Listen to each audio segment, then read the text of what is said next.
ایک بہت ہی مشہور مقولہ ہے کہ سچائی کبھی نہ کبھی پھٹ کر رہتی ہے، چاہے وہ اعلانیہ ہو چاہے وہ غیر اعلانیہ ہو، سچائی کھل کر سامنے آ ہی جاتی ہے اور حقائق لوگوں کے نگاہوں کے سامنے گھومنے لگتی ہے۔ دراصل یہ مقولہ میں آج اس لیے بیان کر رہا ہوں کہ پہلے دن سے ہی جو تنازع کا شکار تھا اس کی حقیقت اب کھل کر سامنے آنے لگی ہے کہ اگنی ویر کو شروع کرنے کا مقصد کیا تھا۔ اور یہ دراصل اس لیے بھی اہم بات ہے کہ گزشتہ پارلیمانی الیکشن ختم ہوا ہے، اس میں اگنی ویر کو لے کر اپوزیشن جماعتوں نے ایک بڑا ایشو بنایا اور اس کی وجہ سے بڑے پیمانے پر نوجوانوں نے حکومت کے تئیں ناراضگی کا بھی اظہار کیا اور حکومت کو نقصان اٹھانا پڑا، جو 400 کا جو خواب تھا 240 پہ جا کے محدود ہو گیا۔ اس کے باوجود بھی اب تک حکومت کی طرف سے کوئی بھی اشارہ نہیں مل رہا ہے کہ اگنی ویر اسکیم کو واپس لیا جائے گا۔ آخر کیوں؟ کیا وجہ ہے کہ اگنی ویر کی اسکیم کو واپس لینے پہ حکومت تیار نہیں ہے؟ آپ دیکھ رہے ہیں انصاف نیوز آن لائن۔ اگر آپ پہلی مرتبہ ہمارے چینل کو دیکھ رہے ہیں تو ضرور سبسکرائب کریں، اور اگر آپ فیس بک اور دیگر سوشل میڈیا پلیٹ فارم پر دیکھ رہے ہیں تو لائیو اور فالو کرنا نہ بھولیں۔ انصاف نیوز آن لائن دراصل ایک کوشش ہے سچائی کو سامنے لانے کی، اور غیر جانبداری کے ساتھ صحافت کرنے کا نام انصاف نیوز آن لائن ہے۔ اگر آپ ہمارے اس سفر میں شریک ہونا چاہتے ہیں، ہمارے چینلز کو زیادہ سے زیادہ لوگوں تک پہنچائیں اور ہمارے ویڈیوز کو زیادہ سے زیادہ شیئر کریں۔ گزشتہ 11 سالوں سے RSS کے ترجمان آرگنائزر اخبار کی ایڈیٹر پرفلہ کتکر گزشتہ دنوں ایک تقریب میں شرکت کر رہے تھے۔ ان سے سوال کیا گیا کہ آخر جو اسرائیل میں جو حالات درپیش ہیں، اس حالات کا اگر ہندوستان میں اس طرح کے حالات پیدا ہو جائیں تو اس کا مقابلہ کیسے کیا جا سکتا ہے؟ یہ سوال ان سے پوچھا گیا کہ جو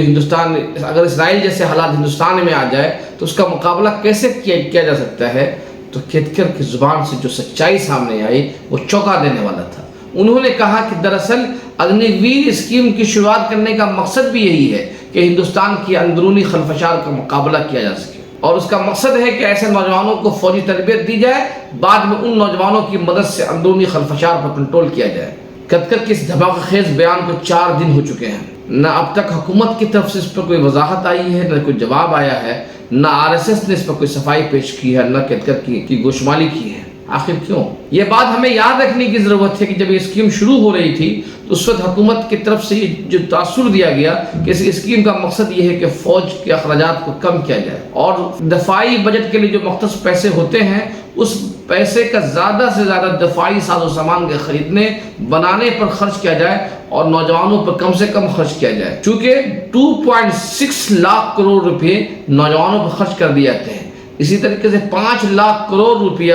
جو دفاعی بجٹ کا پینشن پر خرچ کیا جاتا ہے۔ چونکہ اگنی ویر اسکیم میں ایک محدود تنخواہ ہے اور پینشن نہیں ہے تو یہ بڑے پیمانے پر پیسے کی بچت تھی، یہ تاثر دینے کی کوشش کی، اور یہ بھی کہا کہ اگنی ویر اسکیم شروع ہونے سے جو 4 سالوں کے لیے شروع ہونے سے فوج میں نوجوان پیدا ہوں گے۔ یہ کہا جا سکتا ہے کہ سنگھ پریوار کی طرف سے پہلا اعتراف جرم ہے۔ سنگھ پریوار نے اس سے قبل کبھی بھی اس طرح کی باتیں نہیں کی، پہلی مرتبہ سنگھ پریوار کے اندر کا رہنے والا ایک شخص اعتراف کر رہا ہے کہ اگر اسرائیل جیسے حالات پیدا ہوتے ہیں، اسرائیل جیسے حالات مطلب اندرون خانہ، اندرون ملک، سرحد پہ نہیں، تو اس وقت اگنی ویر کے نوجوانوں کا استعمال کیا جائے گا۔ یہ بات یاد رکھنے کی ہے کہ گزشتہ سال جب یہ اگنی ویر شروع ہو رہا تھا تو کرناٹک کے سابق وزیر اعلیٰ HD کمار سوامی جو اس وقت مرکزی وزیر بھی ہے، اتفاق دیکھیے کہ آدمی اپنی بات سے بھول جاتا ہے، فراموش کر جاتا ہے، اگنی ویر مرکزی حکومت کا حصہ ہے اور اگنی ویر اسکیم کی حمایت بھی کر رہے ہیں، لیکن انہوں نے یہ بیان دیا تھا جو انگریزی اخبار ہندوستان ٹائمز میں شائع ہوا تھا۔ انہوں نے کہا کہ فوج کو RSS کے کنٹرول میں لانے کے لیے اسکیم شروع کی گئی ہے، فوج سے نکلنے والے 75% افراد کو RSS اپنے مقاصد کے لیے استعمال کرنے کا منصوبہ رکھتی ہے، اور RSS کے ہی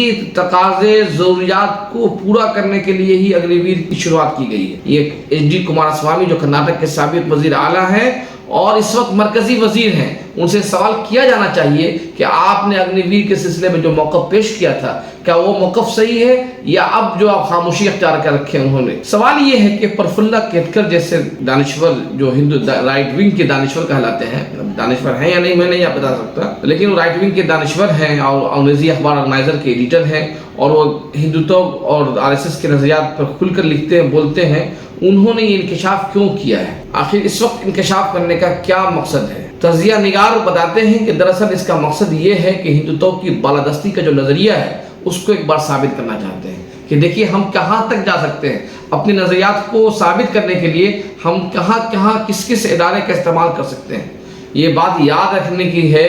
کہ 1930 سے لے کر 1940 کے دہائی کے درمیان ہی ہندو عسکریت پسندوں کو جماعت بنانے کی کوشش شروع ہو گئی تھی. 1937 میں بھونسلہ ملٹری اسکول کے قیام کی بات ہوئی تھی، اور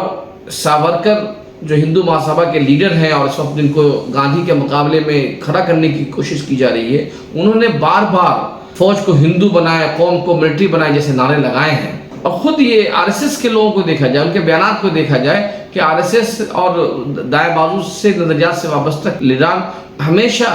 اپنی فوج کی تشکیل دینے، مسلح کرنے، معاشرے کو عسکریت بنانے کی کئی مرتبہ پیروی کی گئی ہے. آپ کو یاد ہوگا کہ 2018 میں جب موہن بھاگوت مظفر پور کا دورہ کر رہے تھے، انہوں نے یہ کہا کہ طوفان کھڑا کر دیا تھا کہ آر ایس ایس میں ایک فوج بننے کی صلاحیت موجود ہے، اور آر ایس ایس کا نوجوان، آر ایس ایس وابستہ نوجوان کسی وقت بھی مورچہ آزمائی کر سکتا ہے. اور انہوں نے بلکہ ہندوستانی افواج کے حوصلہ کو توڑتے ہوئے کہا کہ ہندوستانی افواج سے زیادہ ہمارے نوجوان جو ہیں تربیت یافتہ اور ڈسپلن کے پابند ہیں. سوال یہ ہے کہ اگنی ویر اسکیم جب شروعات ہو رہی تھی تو کیا مودی حکومت اتنی معصوم تھی کہ انہوں نے یہ سوچا ہی نہیں تھا کہ جب 4 سال کے بعد جب یہ نوجوان مسلح تربیت یافتہ نوجوان جب اپنے معاشرے میں جائیں گے، ظاہر بات اتنے بڑے پیمانے روزگار تو ملے گا نہیں، تو کیا یہ نوجوان شر پسندی کی طرف نہیں رجوع کریں گے؟ اس کی طرف لوگوں کی توجہ بھی دلائی جا رہی تھی. آخر کیوں مودی حکومت نے اس کی طرف توجہ کیوں نہیں دیا؟ کیوں نہیں اس سوال پر غور کیا گیا کہ جو مسلح نوجوان جب اپنے معاشرے میں جائیں گے وہ ان کے موجودگی میں کس طرح کا ماحول اور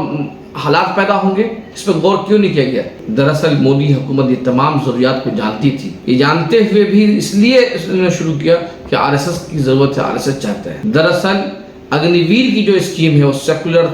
تانے بانے اور اس کے باقیات کے لیے ایک بڑا خطرہ بن کر ابھر رہا ہے، اور یہ اشارہ ہے کہ مستقبل کا جو جمہوریت ہندوستان جمہوریت ہے یہ پرتشدد جمہوریت ہونے والا ہے. یہ خطرہ کتنا بڑے پیمانے پہ ہو سکتا ہے؟ سیکورٹی ماہر اور تجزیہ نگار سشانت سنگھ جو سینٹر فار پالیسی ریسرچ سے وابستہ ہیں، انہوں نے ایک اپنے آرٹیکل میں جو لکھا ہے، اس طرح کی اکثریت پسندی کے سماجی اثرات سماجی تشدد پر لوگوں کو مسلح کرنے کے سنگین اثرات ہو سکتے ہیں. یوگوسلاویہ میں نسلی تطہیر کا حوالہ دیتے ہوئے لکھتے ہیں کہ یہ یوگوسلاویہ بھی اسی طرح آہستہ آہستہ ٹوٹ گیا تھا کیونکہ اس کے معاشرے میں عسکریت پسند نوجوانوں کی کثرت ہو گئی تھی. اسی طریقے سے وہ ششانت سنگھ روانڈا جو افریقہ کے روانڈا میں جو قتل عام ہوئی اس کا حوالہ دیتے ہوئے لکھتے ہیں کہ ہوتو قبیلے کے مسلح ملیشیا کے ہاتھوں اقلیتی توسی اور کچھ درمیانی روڈوز ہوتوس کے بڑے پیمانے پر ہلاکتیں ہوئی. صرف 7 اپریل 1994 سے 15 اپریل 1994 کے درمیان 5 سے 6 لاکھ افراد کو قتل کر دیا گیا. یہ کون لوگ قتل کرنے والے تھے؟ یہ کوئی باہر کی فوج قتل نہیں کی، بلکہ جو روانڈا کی جو اکثریتی قبیلہ تھا ہوتو، جس میں نفرت بھرنے میں وہاں کی میڈیا، وہاں کا ریڈیو ایک اہم، روانڈا ریڈیو کا جو کردار ہے وہ ایک تاریخ کا حصہ ہے. روانڈا ریڈیو نے ایک بڑا کردار ادا کیا کہ اپنے اکثریتی طبقے کے اندر وہاں کا جو اقلیتی طبقہ تھا ترسی کے خلاف نفرت اور زہر پھیل سکے، اور اس نفرت کا نتیجہ یہ ہوا کہ اچانک بغاوت ہوئی اور صرف 7 اپریل سے لے کر 15 جولائی 4 مہینے میں 6 لاکھ لوگوں کو قتل کر دیا گیا. یعنی گزشتہ 1 سال میں اسرائیل نے جو قتل نہیں کیا فلسطین کا اتنا محض روانڈا میں محض 4 سال اور 4 مہینے میں وہاں کے اکثریتی طبقہ ہوتو نے اقلیتوں کا قتل کر دیا. آزادی کے بعد جب ملک تقسیم ہوا اس زمانے میں جو قتل عام ہوا اس میں 10 سے 20 لاکھ لوگ مارے گئے، لیکن یہ قتل عام زیادہ کہاں ہوا تھا؟ دراصل یہ قتل عام پنجاب